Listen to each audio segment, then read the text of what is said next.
All right, guys, welcome back into another episode to the Show We Go Baseball podcast. Today's episode, we have another Red Sox minor league pitching prospect. Today's episode, we have Isaac Stebens on. If you don't know Isaac, he was part of the 2023 draft class by the Red Sox, 16th rounder. Um, and he started this year in Salem and finished off in Greenville and actually put together a pretty good season.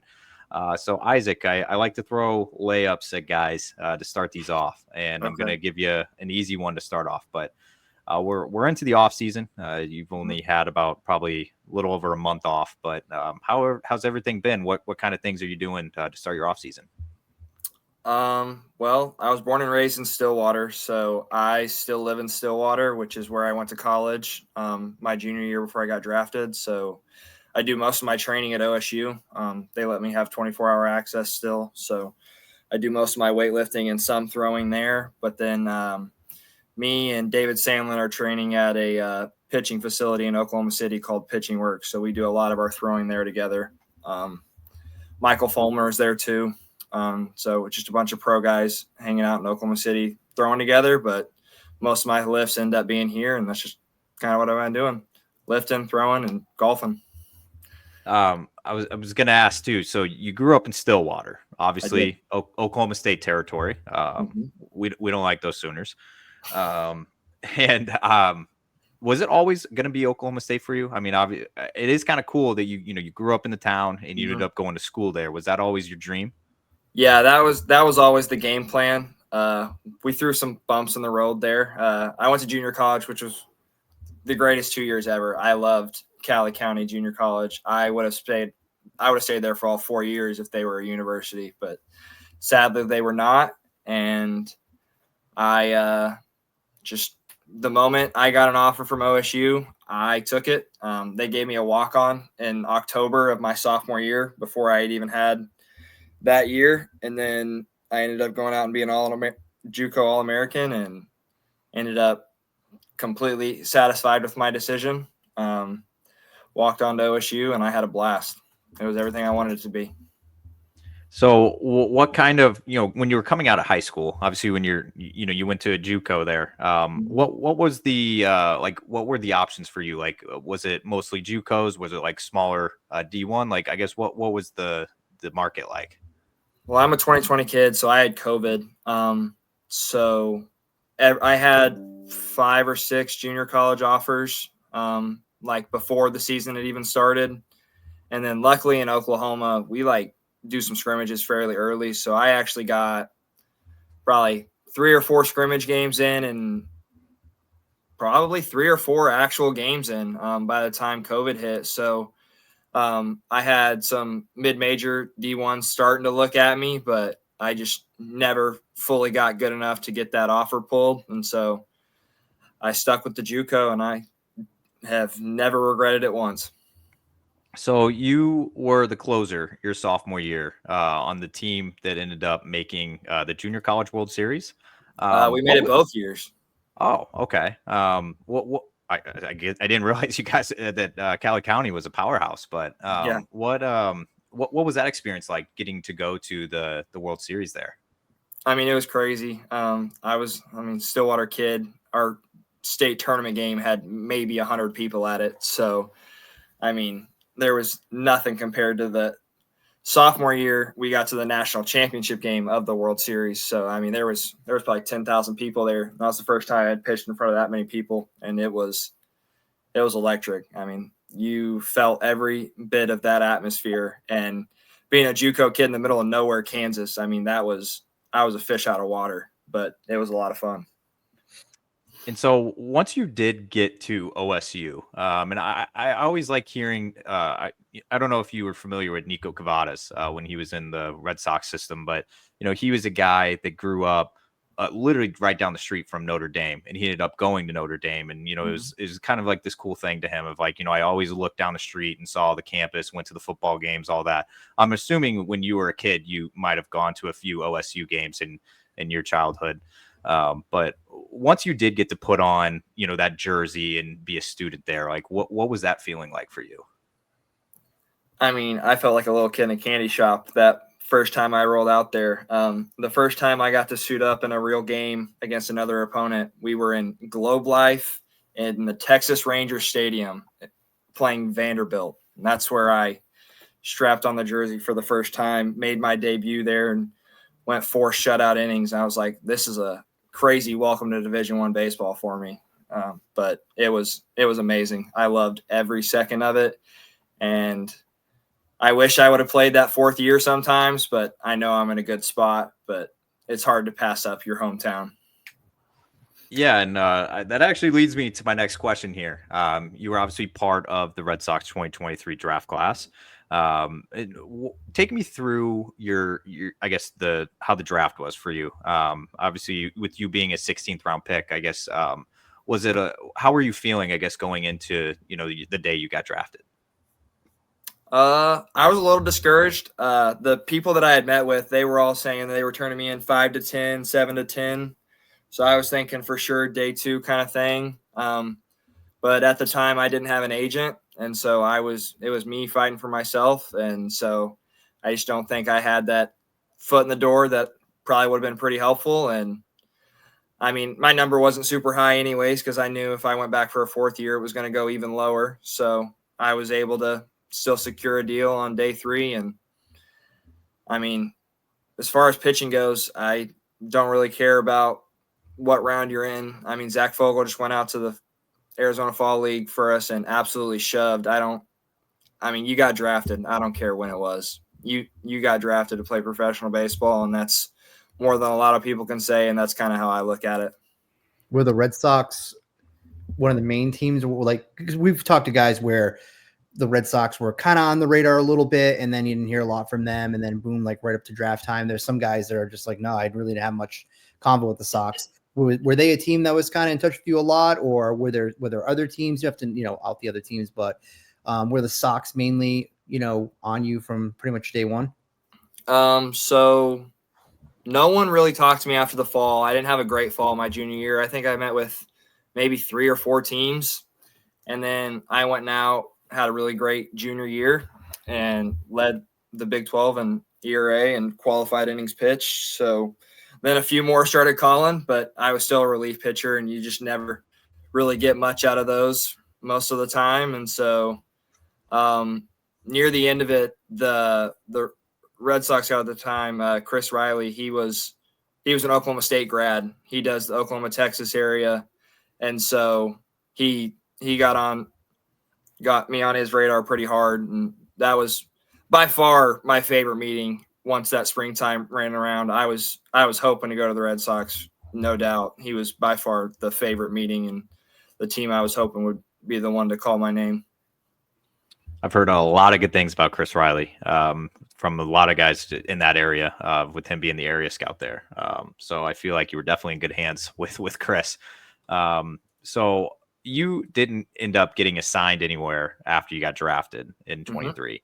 What take us through, I guess, like what life was like once you get drafted, you sign, you get down to the complex. What was your experience like down there? It was hot.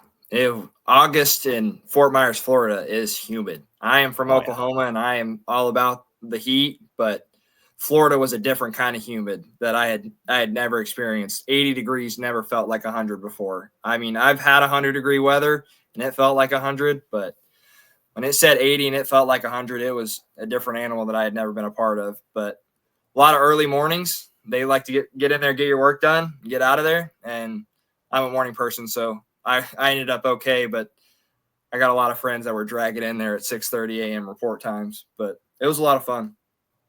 And what'd you think about your fellow draft classmates? I know you had some guys, some characters in there.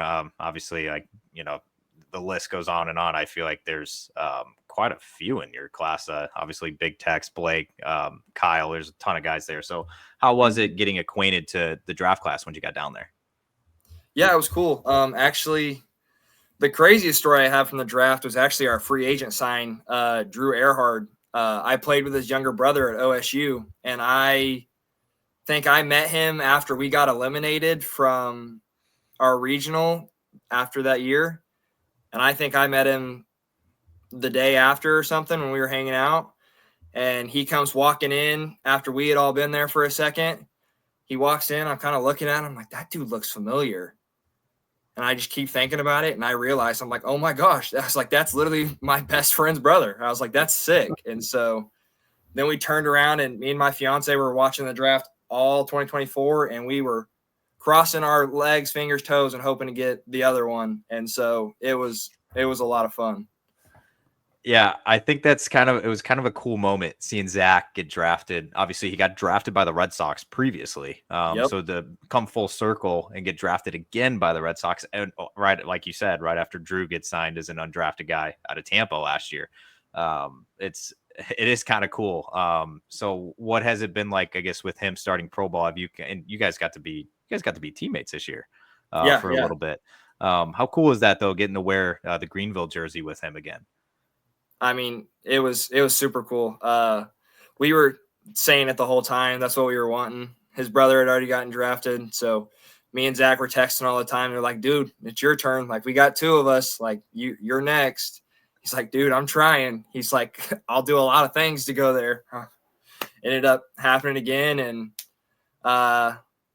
we didn't end up in many of the same games this year, but it was cool. It was good to see my brother that I had already known for a long time back on the field again. I mean, that's the kind of stuff you dream of, is playing professional baseball with your college friends, your high school friends, anyone you can think of. I mean, old friends and your new job is always a blast.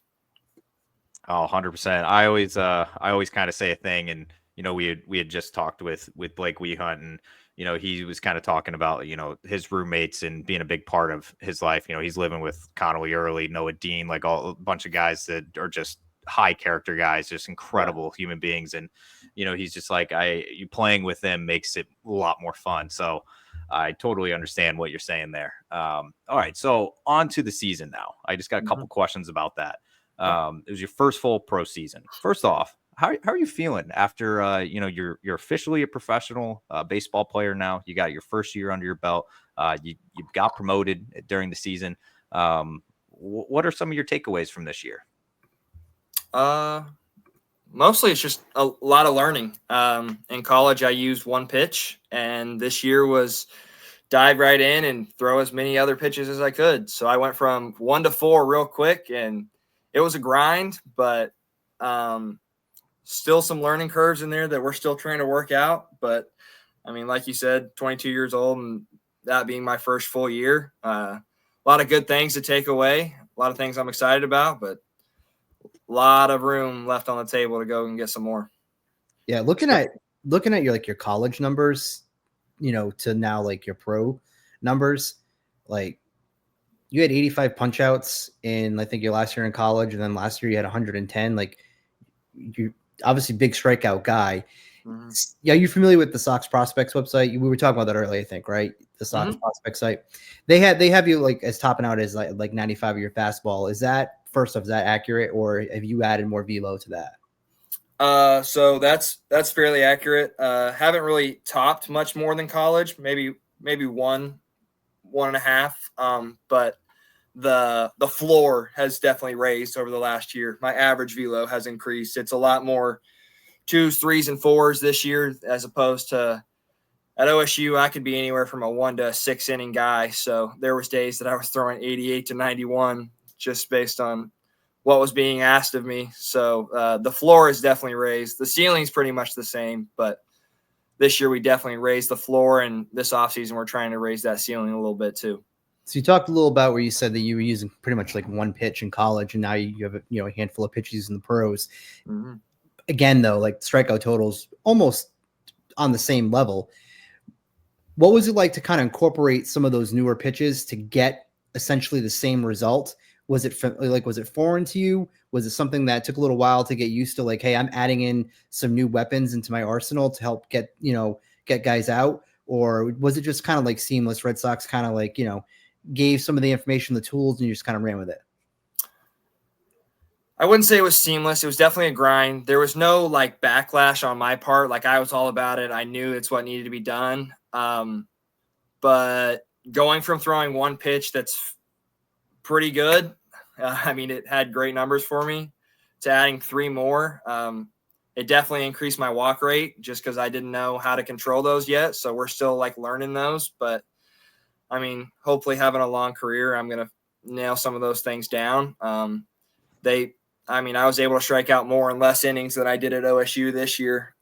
So a lot of good things, but definitely was a grind learning those new pitches, just utilizing them more so than anything. I had 3 of the 4 I have now going into the year, but the usage rate went from 85% fastball and 10% slider and 5% changeup to about 40, 20, 20. So it was a big difference to split up that 80%.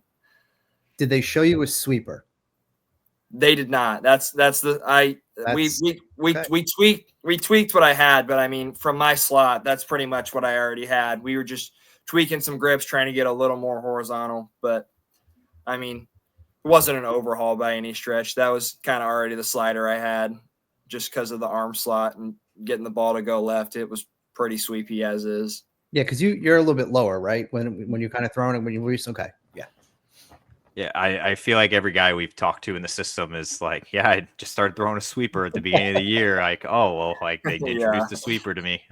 It's kind of funny to hear that, but it's like, Blake was saying it earlier. He's kind of like, yeah, like, I wasn't throwing a sweeper until spring training came around, and I just started throwing it in Salem to begin the year. So, yeah, it's. I feel like everybody's got a sweeper in the system now. So I guess that's kind of good though that yours was already kind of sweeper-ish. So yeah. All right, I want to talk about Greenville. So, well, first off, you had a very small sample size in Salem. Were you like surprised at all whenever you had gotten promoted so quickly? A little bit, but at the same time, I wasn't. I mean, I expect high things out of myself. So, I mean, I planned on pitching to get myself out of there as fast as possible. I mean, Fogel left in 3 days, so to leave in 2 weeks, I wasn't all too shocked, but I mean, it was definitely, it was early, but I felt like I was ready for it. I threw really well in Salem. I was by no means expecting to be called up when I was definitely shocked, but like, I also expected to be called up fairly early. So it's just like kind of that middle gray area of I was ready, but not expecting it. And so once you got to high A, what kind of things did you learn about yourself? Obviously, you threw 51 innings in high A, which is a pretty good sample size for the season. So obviously, compared to the 11 that you had in Salem, but you got some closing opportunities. You had 5 saves on the year. So I feel like they used you in a couple different situations there. What were some of the takeaways from the competition, and I guess what you kind of learned about yourself in high A? The biggest thing I learned is just the swing and miss. The swing decisions just drastically have increased at every level. Obviously, small sample size in Salem, but from OSU, even from junior college to OSU to low A to high A, the hitters don't exactly get much better, but they swing at better stuff. And so my stuff kind of plays down a little bit because you kind of got to throw it. I've gotten so much chase over the years that like I could throw 3 balls off and people would swing sometimes. So like that's been the biggest thing is like they're making so much better swings that I've got to like reel in my actually strike throwing ability and start actually finding more of the plate. Umpires don't give you edges anymore in high A. They give you a little bit in low A, but that plate, it gets pretty close to being the actual plate, and that's all you're going to get. And so with my high movement profile, east to west, it was a big adjustment. We cleaned it up.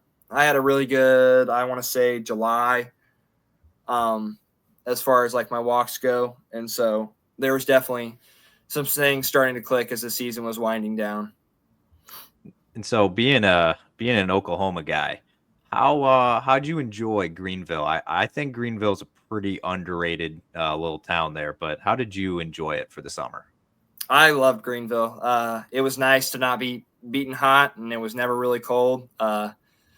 our pitching coach Bob Kipper calls it God's country, and I don't really have much objection to that. I loved it. It was a great little town. My fiance loved it. Being able to walk around right where our apartments are. I mean, walk and get coffee, walk to the Reedy Falls Park. I mean, just a lot of things to do down there, all within walking distance, which is a lot different than we're used to. Stillwater's a small little town, college town, but you still got to drive to get everywhere. Never really been a part of a town where I get to just walk around to see everything. It was cool. Yeah, I feel like Greenville is definitely I think it's my favorite of the affiliate cities. I've never been to Salem, but I think I can probably just guess that it probably wouldn't beat Greenville or Portland. But that leads me to my next question here. Have you ever been to New England before? I have not. I have not been really anywhere. This pro ball journey has been the one taking me all over the place. I've been to Virginia now, North Carolina, South Carolina, all the Carolinas and all those states over there on that East Coast. I had never even debated going over there, and then ended up got really close with Mikey, my roommate. And so me and my fiance just went to California because of baseball relationships for his wedding. So, I mean, I'm going coast to coast now because of this thing. And I haven't made it much past Texas and Kansas before that. So you just kind of grew up in, the Texas, Oklahoma, Kansas area, and you probably couldn't have told yourself maybe 2 or 3 years ago, you're like, I'm going to go to California because my former roommate's going to get married out there. No. Okay. Not even close. Well, I'm gonna just put in a word of advice for you. I grew up in the St. Louis area, so I lived in Missouri for a lot of my life, but New England gets cold, man. It gets cold, and if you start the year in Portland and you're up there in early April, man. Ooh, man, it's. I remember their first game of the year got snowed out. I'd love to start in Portland, but I don't think I'd mind going to Greenville for a couple weeks just kind of like I did last year. I'll go get a couple weeks in Greenville again, and then maybe about week 3 or 4 go hang out in Portland. Yeah, escape all the snow. I know Blaze Jordan was very taken back when he saw the snow on the field when they were supposed to have their home opener in Portland this past year. Yeah. So maybe get a cup of coffee down in Greenville, and then once it hits it in May, just be like, okay, I'm ready to go. Yeah, I'm ready. All right. I want to ask you some questions off the field thing. So, Chris, I don't know if you had anything still on the field related, but I'm going to shift gears a little bit. Let's shift gears. Okay. I like to ask guys this because obviously, we could talk about your box scores all day. Anybody can look that up online. So that's obviously something widely available, but I want to talk about you off the field a little bit. I heard you were a pretty decent golfer. Would that be true? What are we calling decent? Well, I have a quote from a former teammate. That guy knows how to hammer a golf ball. Would you say that that's pretty accurate of your game? Yeah, that's the A tier part of my game. When I have a driver, I get after it. I swing pretty hard off the tee box. That's probably I definitely haven't had Blake's weak hunt 340, but most of the time I can probably hang up there with him. I mean, okay. I get after it. Short game, but off the box, I let it rip. Okay, maybe I think that's what he was probably referring to, as in the driver in the bag. But when you're not golfing though, so say you had an off day in Greenville or whatever, what are you doing in your free time?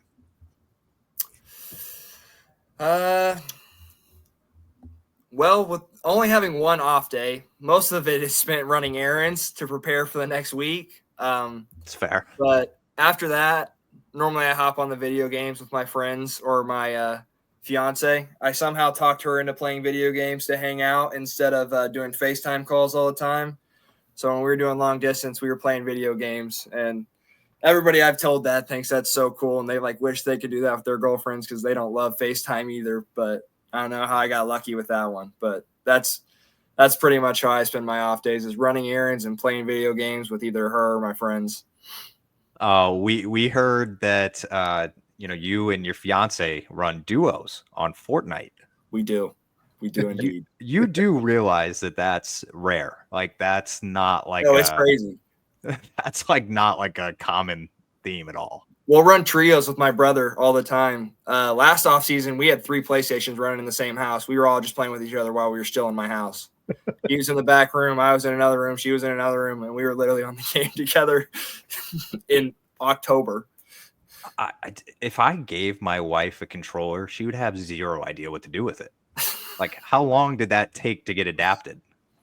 She had a PlayStation from like doing like other games. It was kind of like House Builders and some like other games. So it wasn't like first person shooter games by any means. Yeah. But like she has a Nintendo Switch and stuff that she like always played with her family. So like she's got some thumb control. So I mean, it definitely took some getting used to for her to like actually get the part of the game down. But I mean, she's not great by any stretch, but we'll catch some dubs. I mean, we do win.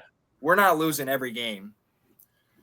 Dude, I'm just thinking if I gave my wife a controller, set her into a COD lobby, like it would be one of the worst things you've ever seen in your life.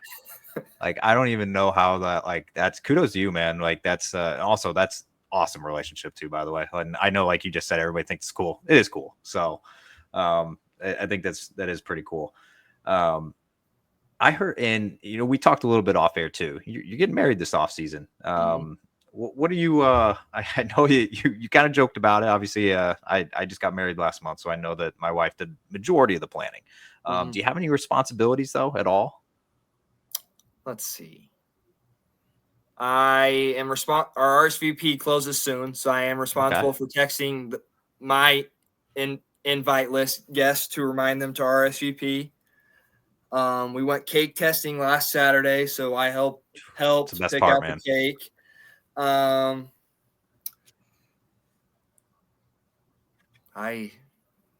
The guest list.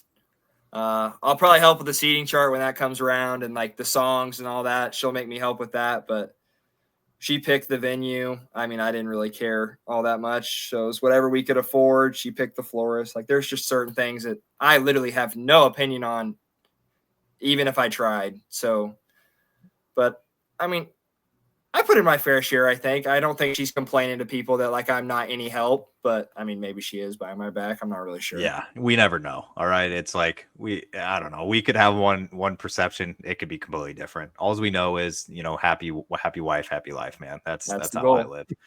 All right.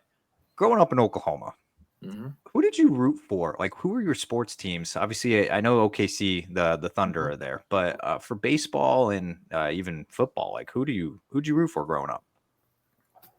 Football, I'm not a huge fan of individual team. Here in the last like 5 or 6 years, me and my buddies have been grinding some fantasy, so I'll watch whoever I got fantasy players on. That's kind of where the I red stand zone on that. guy, huh? Yeah, Well, no, I like to watch the whole game, like with the regional coverage. Like I'll just pick whichever game I got players in, but it's substantially more fantasy related than team related as far as football goes.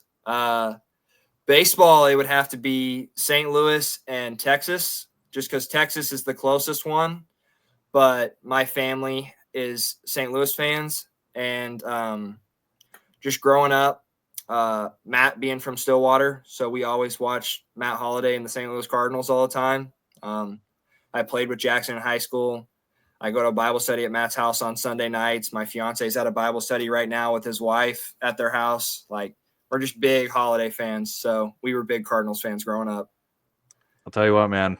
I grew up in St. Louis. Matt Holliday was loved. Just everybody loved him. It was they embraced him quick once he came over from Colorado.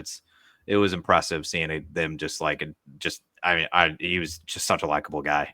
I swear. He was in Worcester. Remember that? Yeah. Yeah, we bumped into him in Worcester this year when Jackson was up in when what was it? It was like right after he had made his debut. I think he had been sent back down, and Yes, he was raking in Worcester.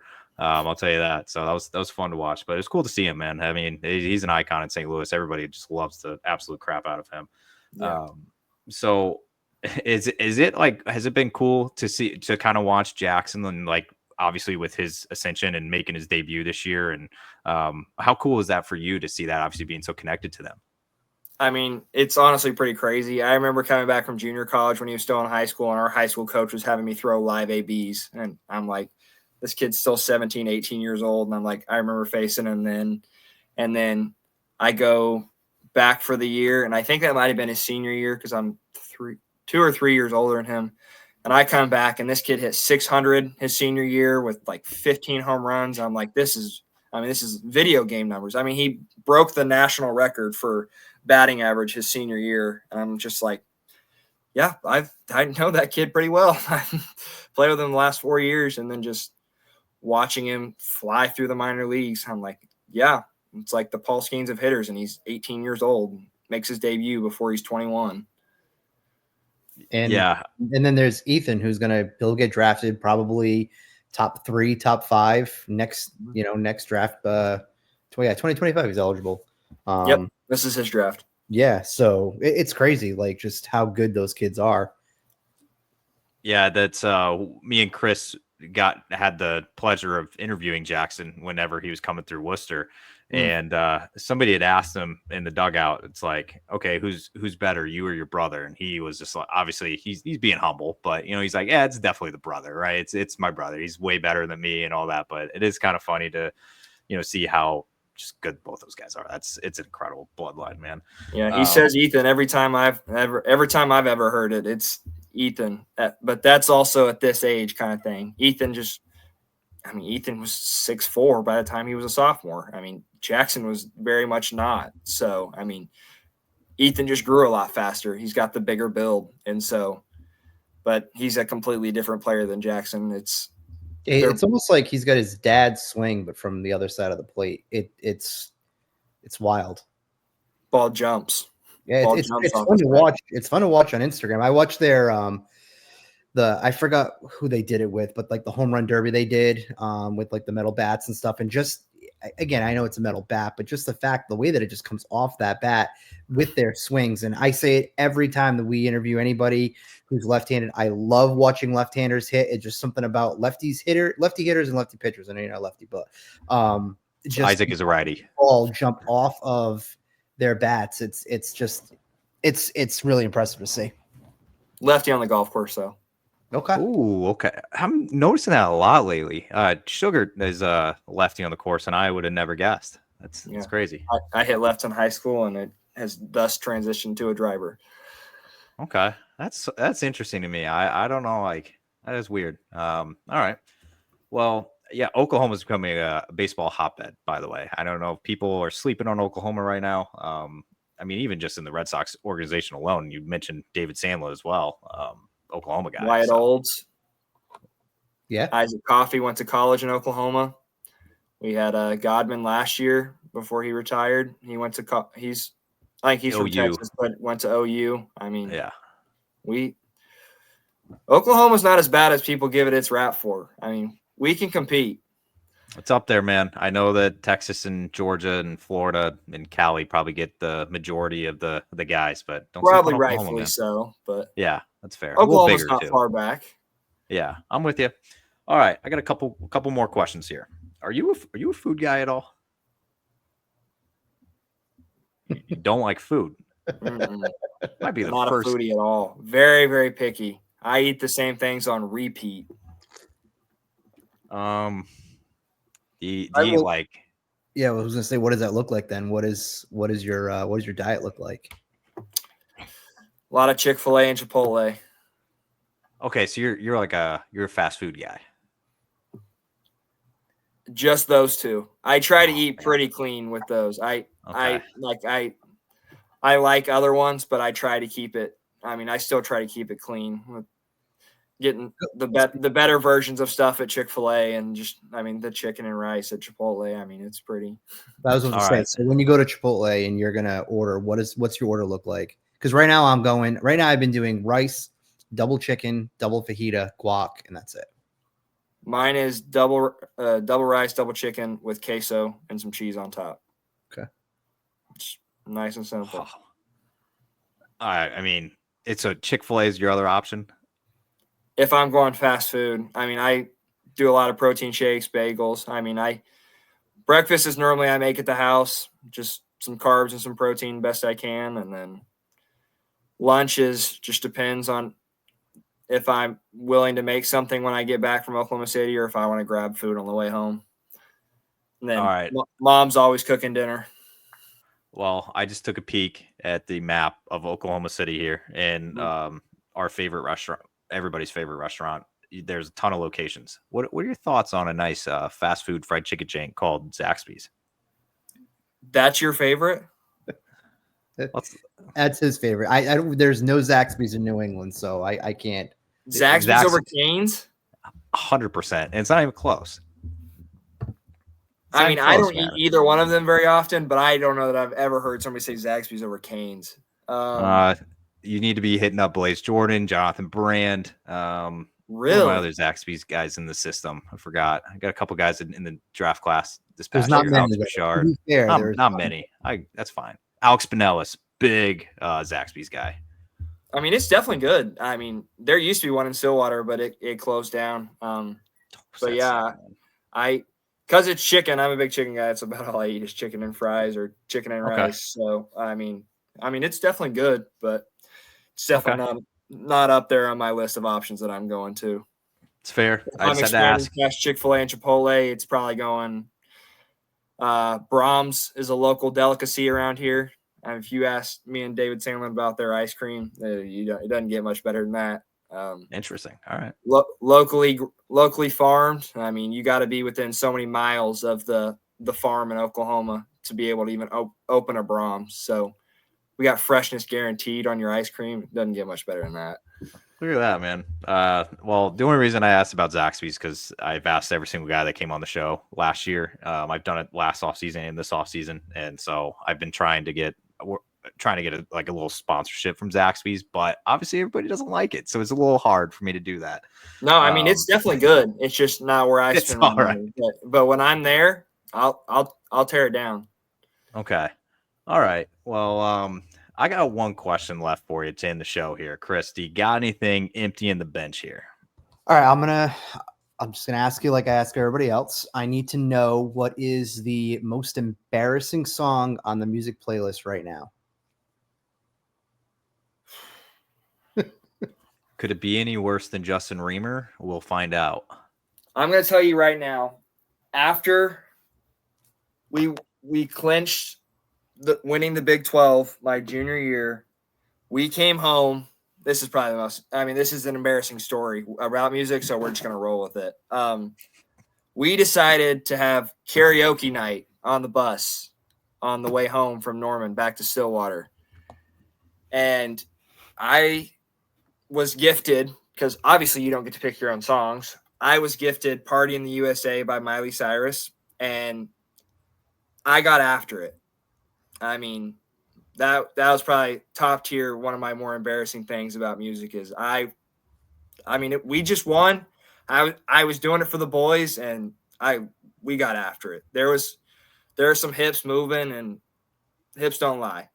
But that was probably the most embarrassing I've got for music. Nothing wrong with that. I bet you there's more guys in the Sox system or guys that you played with that probably have very similar songs like that. If you were to just say, hey, and they turn on the song and they had to go ahead and like sing it or whatever, they would do it no problem. Absolutely. What was Justin Reamer's? Addison Ray. It was Diet Pepsi. Yeah. And then the other guys. A lot of song is. Neither.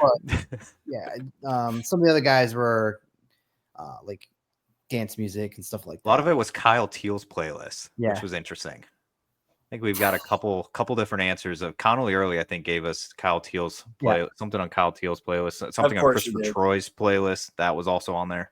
When it's stuff that I've not heard of though, like I'll go, like as you guys are saying it, I'll go and I'll put it into like iTunes to keep it there so I can go back and I'll go and I'll listen to it just to kind of get a vibe of what some of these guys are listening to. That way when we get, well, you probably won't be at Worcester next year, but at least when I'm there, I'll be able to bring something to the table to Kyle, because it's kind of tough to break through his break down his walls a little bit when he got there.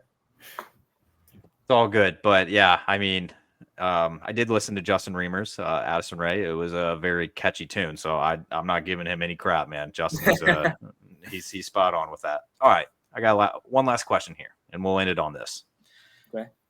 I like to ask this question to guys because I am one that likes to speak things into existence, and I just like to keep saying it until it happens, and that's how I like to live. So I don't know. I think other people are kind of like that too. I don't know, but for you, let's say it is November 20th of 2025, and you're looking back at your season. What are, like, you can give me one or two things that you would like to have accomplished in the 2025 baseball season? In the 2025 baseball season, what do I want to do? Definitely want to be at least in Portland, Maine. Definitely want to really develop this cutter that I've been working on to hopefully give me more landable spin, punch out a few more people, reduce that walk number a little bit. This last year I had a lifetime PR of 95.5, so I guess we're going to say, I mean, that's close to 96, so I feel like 96 is too low. I guess maybe try and hit 97 from a low 3/4 arm slot. Might be pushing it, but be heck of a thing to say if I can do it. I'm going to sure try. I think Brian Abraham would be pretty happy about that one. I would imagine so. All right, Isaac. Well, we appreciate all the time you gave us. Obviously, very thankful. I know you said off air you don't really do too many of these, so very much appreciate all the time and get to know you a little bit. We'll be looking out for you in spring training, and best of luck in 2025. But thank you so much for hopping on. Of course, no problem.